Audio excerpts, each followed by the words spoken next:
इस दुनिया में पिरामिड्स ही ऐसे मॉन्यूमेंट्स हैं जो कि सबसे ज़्यादा रहस्यमय हैं। सालों के रिसर्च से ये पता चला कि ऐसे स्ट्रक्चर्स अभी के टाइम में बनाना पॉसिबल नहीं है। इसके पीछे बहुत सारे थ्योरीज भी हैं और काफ़ी लोगों का ये मानना है कि ये एंशंट एलियंस द्वारा बनाया गया है। मैं ऐसा इसलिए कह रहा हूँ क्योंकि ये सोच पाना भी मुश्किल है कि ये अभी के समय में ही इतने बड़े मशीन्स और क्रेन्स के बावजूद भी ये इतने वजन पत्थर नहीं उठा सकते। तो उस समय ये पत्थर ये कैसे उठाए होंगे? सिर्फ पिरामिड का एक पत्थर 2200 केजी से भी ज़्यादा भारी है, यानी कि 2.5 टन से भी भारी है।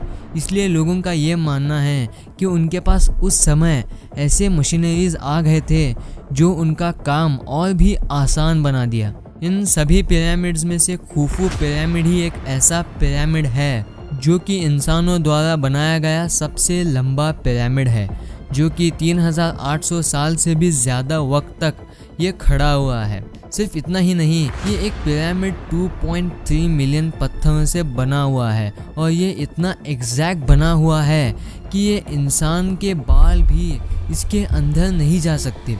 असल में ये पिरामिड चूना पत्थर से कवर किया गया था और सूरज की रोशनी जब इस पर पड़ती थी तब वो चमकने लगता था। चमक इतनी तेज थी कि ये चांद पर से भी देखी जा सकती थी। पर अफसोस की बात तो यह है कि ये भूकंप के चलते जो कि 14वीं सेंचुरी में आया था, इसकी वजह से लाइट अब नहीं रही।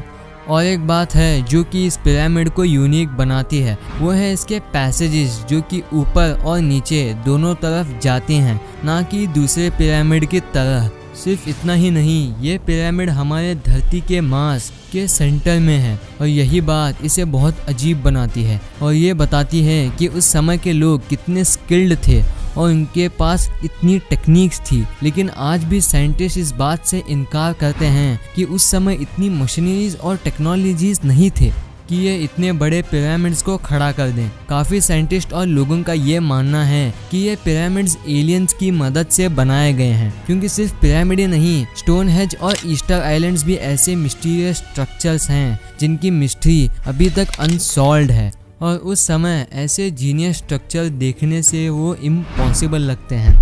The great pyramid of Giza इसलिए बनाया गया था क्योंकि वो 4th डायनेस्टी के राजा खुफू ने अपने कब्र के लिए बनाया था, ताकि उनके मरने के बाद उन्हें वहां दफनाया जा सके। गीज़ा का दूसरा पिरामिड राजा खुफू के बेटे खाफरे के लिए बनवाया गया था और इसलिए इसे पिरामिड ऑफ खाफरे भी कहा जाता है। और इसके सामने जो स्टैचू है उसे स्फिंक्स भी कहा जाता है। स्फिंक्स को ऐसा खड़ा किया गया है मानो कि ये पिरामिड की पहरेदारी कर रहा हो, और ये पिरामिड ऐसा बनाया गया है कि बाहर के टेम्परेचर जितना भी हो, जितना भी गर्म हो, पिरामिड के अंदर का टेम्परेचर 20 डिग्री सेल्सियस का ही रहता है।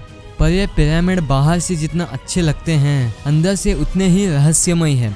इसके अंदर बहुत सारे टनल्स और चैम्बर्स मौजूद हैं और ज़्यादातर उसमें से अनएक्सप्लोर्ड हैं। साइंटिस्ट का ये मानना है कि गीज़ा का एक ही पिरामिड बनाने के लिए 50 lakh ton limestone, 8000 ton granite और 5 लाख टन मोर्टर्स का इस्तेमाल किया गया था। और इन पिरामिड्स को बनाते वक्त ये स्टार्स से अलाइन किए गए थे और ये इतने एक्यूरेटली अलाइंड थे कि आज के डेट में ये सिर्फ 0.5 डिग्रीज ही हिले हैं, जो कि ओरायन बेल्ट से अलाइन किए गए थे।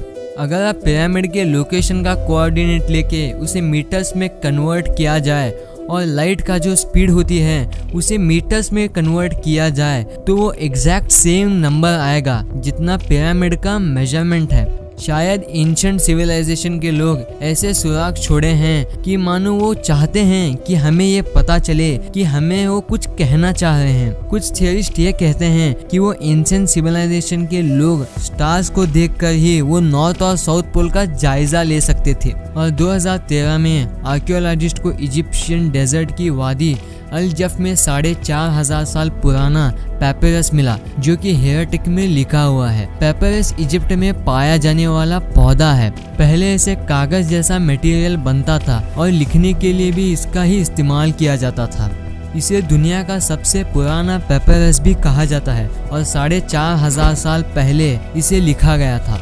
जब राजा वहां राज करते थे इस पर लिखा ये दर्शाता है लाखों टन लाइमस्टोन को तोरा से लेकर गीजा पहुंचाया। यह पेपरस इजिप्ट की राजधानी कायरो में अभी भी उधर के म्यूजियम में अभी भी मौजूद है। जब भी आप पिरामिड को देखोगे उसका अलाइनमेंट ओरियन बेल्ट से मैच करेगा। ये कैसे मैच हुआ और ये कैसे हुआ, ये अभी भी बहुत बड़ी मिस्ट्री है। उस समय इतनी टेक्नोलॉजीज भी नहीं थे जहां ऐसे अलाइनमेंट का आसानी से पता किया जा सके। और पिरामिड्स में आपको क्या लगता है वहाँ ममीज रखे होंगे, है ना? लेकिन आप गलत हो। अगर आप जाके देखेंगे तो वहाँ एक भी ममी नहीं रखी होगी। ऐसे बहुत सारे प्रूफ्स हैं जिससे ये पता चलता है कि कहीं ना कहीं एंशिएंट एलियंस और पिरामिड्स में कुछ ना कुछ संबंध मौजूद हैं। तो ये वीडियो आपको कैसी लगी? वीडियो अच्छी लगी तो इस वीडियो को लाइक कर देना, और ऐसे ही मिस्टीरियस वीडियो का पार्ट 2 चाहिए तो कमेंट्स में बताओ। और अगर अभी तक चैनल को सब्सक्राइब नहीं किए हैं तो चैनल को सब्सक्राइब कर लेना और इस बेल आइकन को भी ऑन कर लेना। Thanks for watching.